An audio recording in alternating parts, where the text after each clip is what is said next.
अच्छा, अब हम देखने लगे नेक्स्ट फैक्टर का। नेक्स्ट फैक्टर जो एंजाइम रिएक्शन पे असरअंदाज होता है वो है सबस्ट्रेट कंसंट्रेशन। अगर एंजाइम अच्छा, एंजाइम जो है वो किस पे काम करता है? सबस्ट्रेट पे काम करता है, और सबस्ट्रेट को फिर वो किस में कन्वर्ट करवाता है? प्रोडक्ट में कन्वर्ट कराता है। अगर एंजाइम मॉलिक्यूल अच्छा, if enzyme molecule are available in a reaction, increase in the substance increases the rate of reaction। कि अगर एंजाइम मॉलिक्यूल रिएक्शन में मौजूद है तो सबस्ट्रेट जितना ज्यादा होगा उतनी तेजी से रेट ऑफ रिएक्शन भी होगा।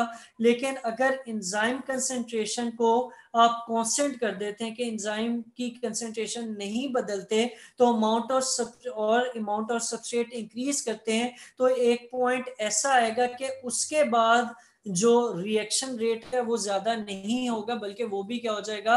कांस्टेंट हो जाएगा।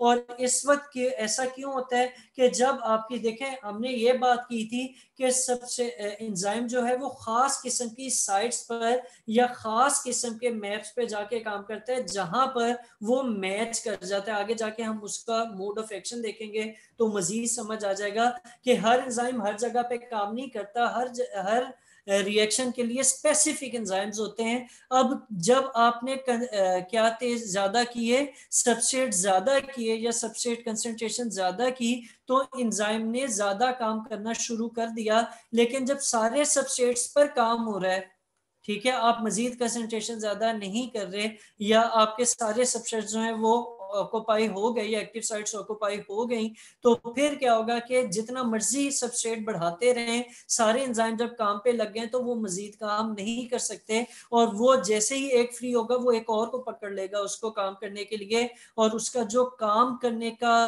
रेट है वो कांस्टेंट हो जाएगा, ना वो कम होगा ना वो ज्यादा होगा। तो ये जो उनकी कंसंट्रेशन है, सबस्ट्रेट कंसंट्रेशन है, वो ज्यादा होना अच्छा होता है, लेकिन वो भी एक हद तक ज्यादा हो। उससे ज्यादा हो तो उससे कोई फर्क नहीं पड़ता। यही बात यहाँ पर लिखी है। और इस फिनोमेना को जब एक्टिव साइट्स, ये मैं यहाँ पर हाईलाइट करने लगा हूँ, कि जब एक्टिव साइट्स एंजाइम्स की ऑक्यूपाई सारी की सारी हो जाती हैं, तो मजीद सबस्ट्रेट मॉलिक्यूल जो है वो फ्री एक्टिव साइट नहीं ढूंढ पाता, जिसकी वजह से इसको हम कहते हैं कि एक्टिव साइट जो है वो सैचुरेट हो चुकी हैं, और इस वक्त फिर रेट जो है वो ज्यादा इंक्रीज नहीं होता। सही है? ठीक है जी ठीक है। अच्छा, अब ग्राफ को स्टडी कर लेते हैं। ग्राफ वाई एक्सिस में ऊपर की तरफ वैल्यू इंक्रीज होती है, और एक्स एक्सिस में राइट साइड पे इंक्रीज होती है। अब अगर आप ये लाइन रेड लाइन के ऊपर पैसे रखें और ऊपर की तरफ इस तरह मूव करना शुरू करें, तो आपको समझ आएगी जैसे जैसे आप राइट साइड पर शिफ्ट कर रहे हैं वैसे वैसे हाइट भी गेन हो रही है। ऐसे ही हो रहा है ना? यानी जैसे जैसे कंसंट्रेशन ज्यादा हो रही है वैसे वैसे उसका जो रेट ऑफ एंजाइम रिएक्शन है वो भी ज्यादा हो रहा है। लेकिन जब आप इस जगह पर आ जाते हैं, ये जो मैंने धब्बा सा डाला है, इस जगह आ जाते हैं, तो इसके बाद ये लाइन मजीद ऊपर नहीं जाती। ठीक है, और यहाँ पर आके रेट ऑफ एंजाइम रिएक्शन क्या हो जाता है? कांस्टेंट हो जाता है। आप जितनी मर्जी सैचुरेट कंसंट्रेशन करें, लेकिन जो आपके रेट ऑफ एंजाइम रिएक्शन है वो कांस्टेंट ही रहेगा। सही है?